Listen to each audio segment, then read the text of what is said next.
Hello students, welcome back. So इस video में हम करने जा रहे हैं unit number 9 that is eco tourism की समरी। ठीक है, पूरा 9th चैप्टर मैंने आपको एक्सप्लेन नहीं किया है, बट मैं समरी कराऊंगी, क्रक्स बता दूंगी कि चैप्टर 9 में क्या है। आप एक बच्चे की डिमांड थी कि चैप्टर 9 करा दो आप। तो देखो बेटा, अगर मैं चैप्टर 9 ढंग से कराऊंगी तो 3 से 4 दिन लग जाएंगे, तो मैंने आपको समरी करा दी है, तो इसको देख के जाना, ठीक है, पेपर से पहले। सो ये है आपके चैप्टर 9 का सिलेबस, ये देख लो, जिसमें पहला आपको इको टूरिज़्म की डेफिनेशन है, इंट्रोडक्शन है, पॉलिटिकल, सोशल, साइकोलॉजिकल और कम्युनिटी बेस्ड इको टूरिज़्म है। फिर इको टूरिज़्म और सस्टेनेबल डेवलपमेंट है।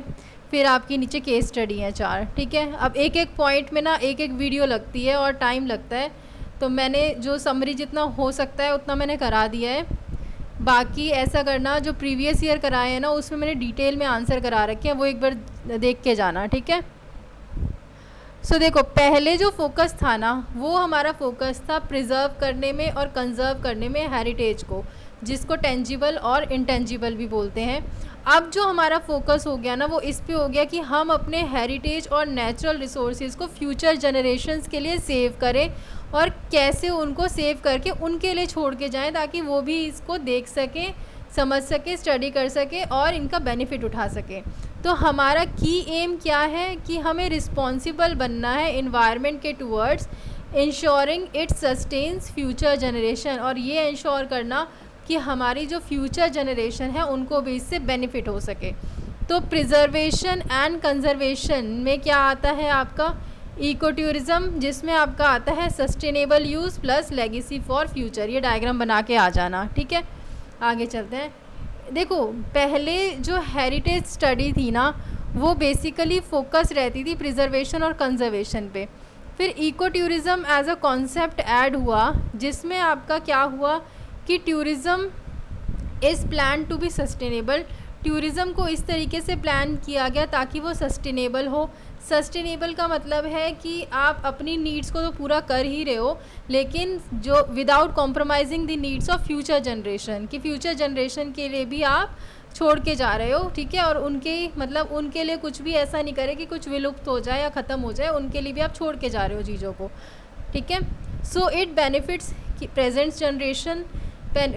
जनरेशन को तो ये बेनिफिट करता ही है, पर ये फ्यूचर जनरेशन के लिए भी रिसोर्सेज और हेरिटेज को छोड़ के जाता है, ठीक है। इको टूरिज़्म में एक जो कॉन्सेप्ट आया उसमें ये सब होता है कि भाई टूरिज़्म को प्लान कर दिया to be sustainable, present generation से बेनिफिट हुआ प्रेजेंट जनरेशन को, और रिसोर्सेज और हेरिटेज हमने फ्यूचर जनरेशन के लिए भी छोड़ी।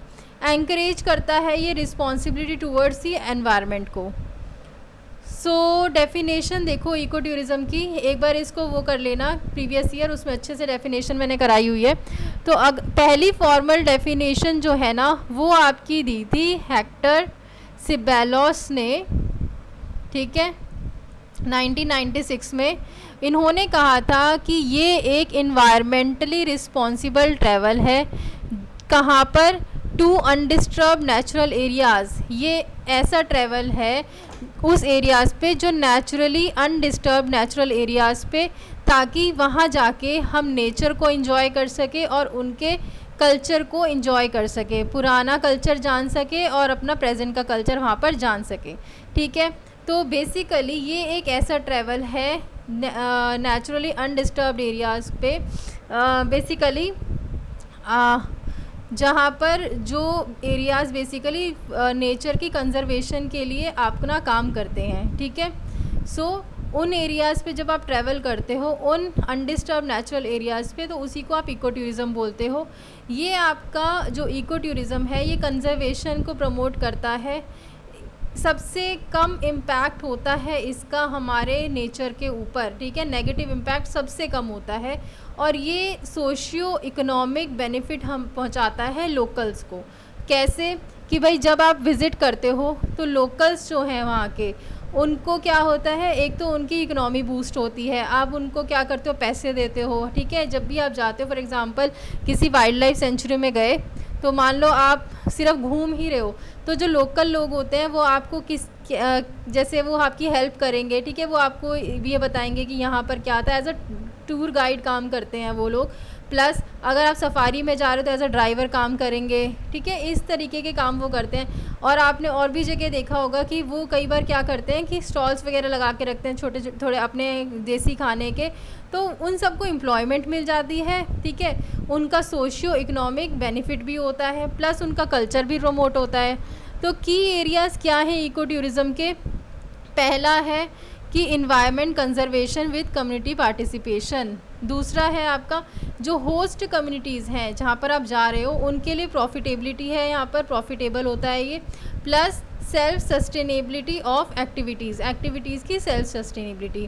कैरियर ने 2005 में क्या बोला था कि जो इको टूरिज़्म है ये फास्टेस्ट ग्रोइंग टूरिज़्म सेक्टर है, ठीक है, और स्ट्रॉन्जा ने 2001 में ये बोला था कि ये एक ऑल्टरनेटिव टूरिज़्म है जो नेचुरल, सोशल और कम्युनिटी वैल्यूज़ की रिस्पेक्ट करता है और पॉजिटिव होस्ट गेस्ट इंटरेक्शन को प्रमोट करता है, ये बोला था स्ट्रॉन्जा ने।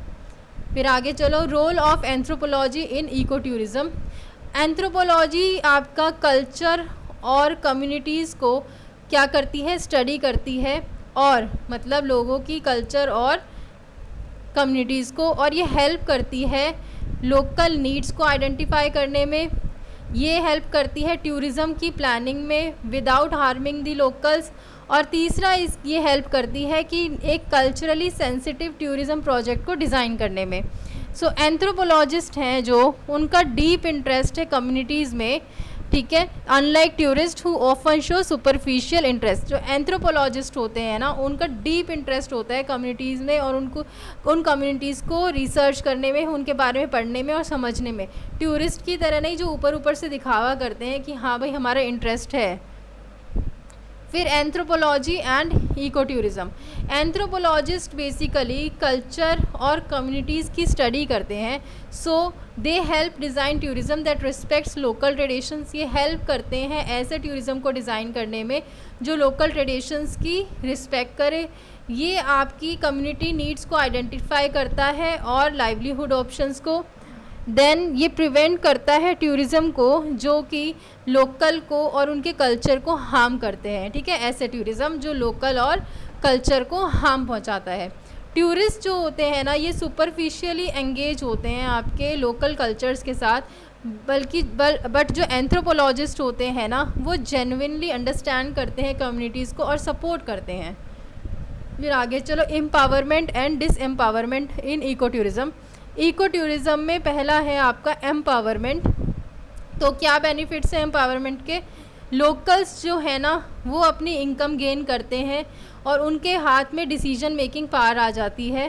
दूसरा, कम्युनिटी जो होती है ना वो इम्पॉर्टेंट स्टेक होल्डर बन जाती है। और टाइप ऑफ एम्पावरमेंट कौन कौन सी होती है? पॉलिटिकल, सोशल और साइकोलॉजिकल। पॉलिटिकल एम्पावरमेंट में क्या होता है? लोकल्स जो होते हैं ना वो गाइड करते हैं प्रोजेक्ट डिसीजंस को मेक करने में।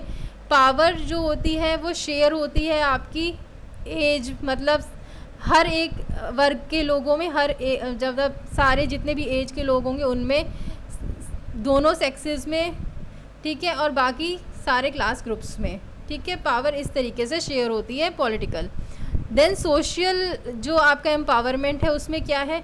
जो कम्युनिटी है वो कोहेशन गेन करती है, मतलब जो प्रॉफिट्स है ना, जो उनको प्रॉफिट्स होते हैं वो इस काम में लगा देते हैं, जैसे स्कूल्स बनाना, क्लिनिक्स बनाना, वाटर प्रोजेक्ट्स में, ठीक है, इससे सोशल बेनिफिट हो गया। फिर आता है आपका साइकोलॉजिकल। तो साइकोलॉजिकल में लोकल्स जो होते हैं वो कॉन्फिडेंस गेन करते हैं, अपने कल्चर में प्राइड महसूस करते हैं और एक सेल्फ रिलायंस होता है। आगे चलो, फिर है आपका डिसएम्पावरमेंट। डिसएम्पावरमेंट नेगेटिव इम्पैक्ट्स क्या होते हैं अगर टूरिज़्म पुअरली प्लान्ड हो तो?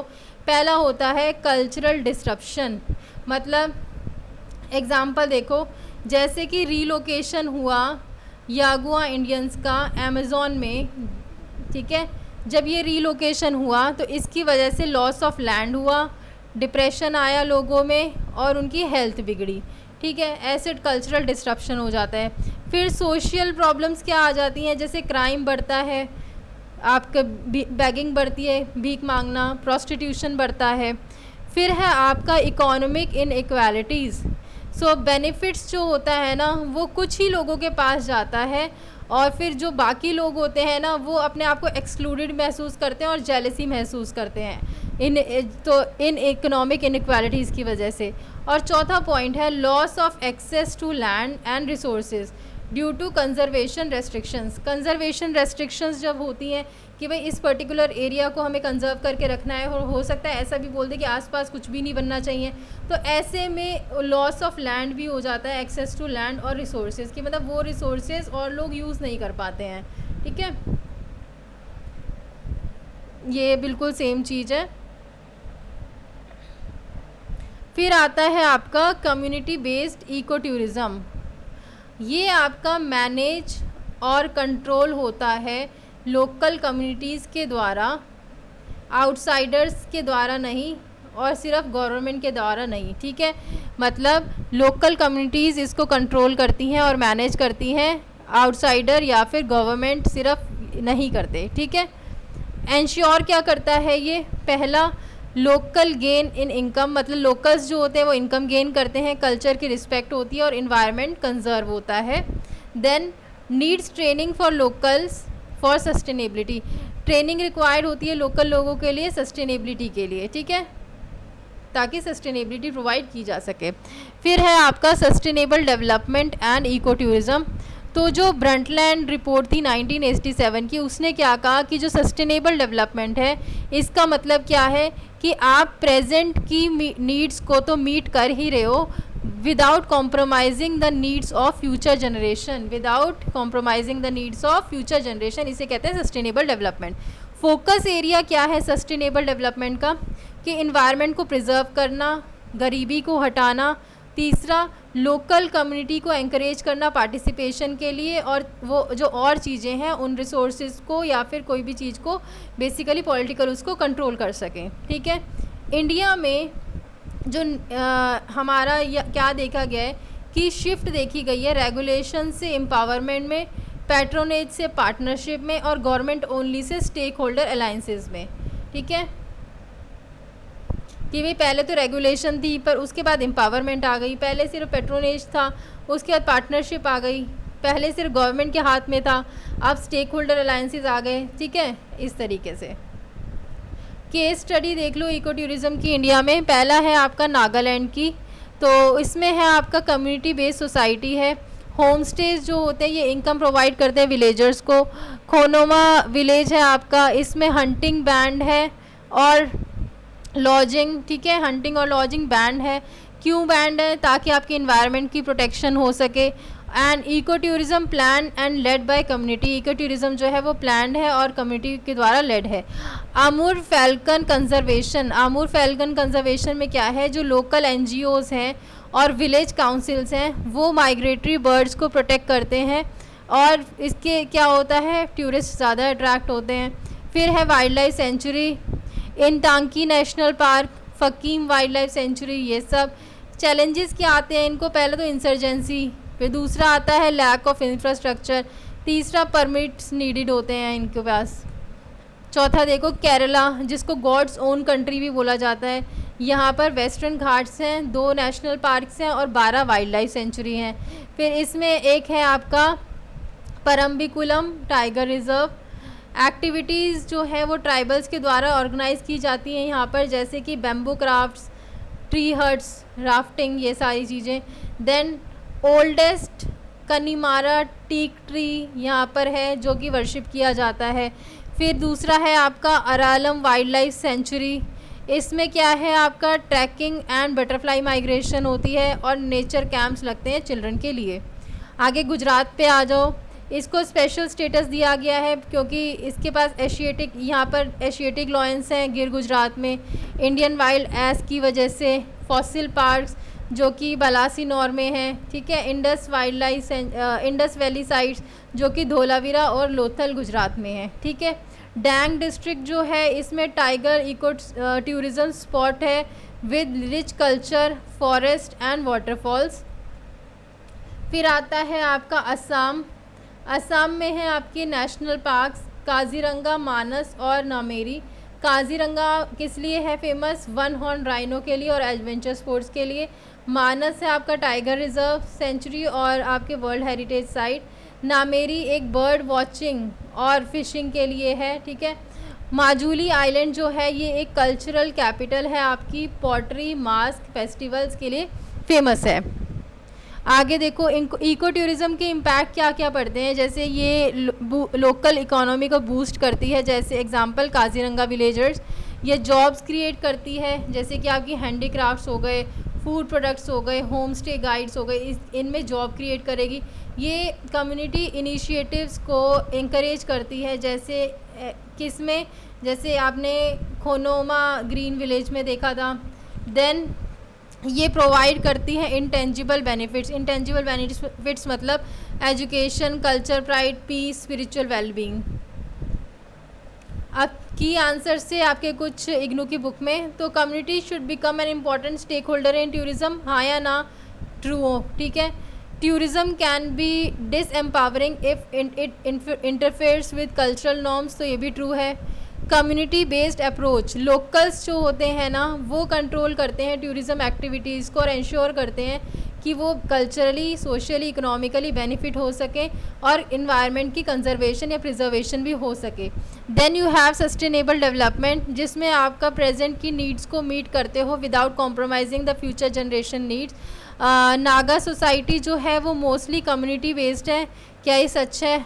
ट्रू है ये। केरला को और क्या बोलते हैं? गॉड्स ओन कंट्री, भगवान की अपनी कंट्री को, ठीक है। देन गुजरात को स्पेशल स्टेटस किस लिए दिया गया है? एशियाटिक लॉयंस की वजह से, वाइल्ड एज फॉसिल्स और इनकी हेरिटेज साइट धोलावीरा और लोथर की वजह से।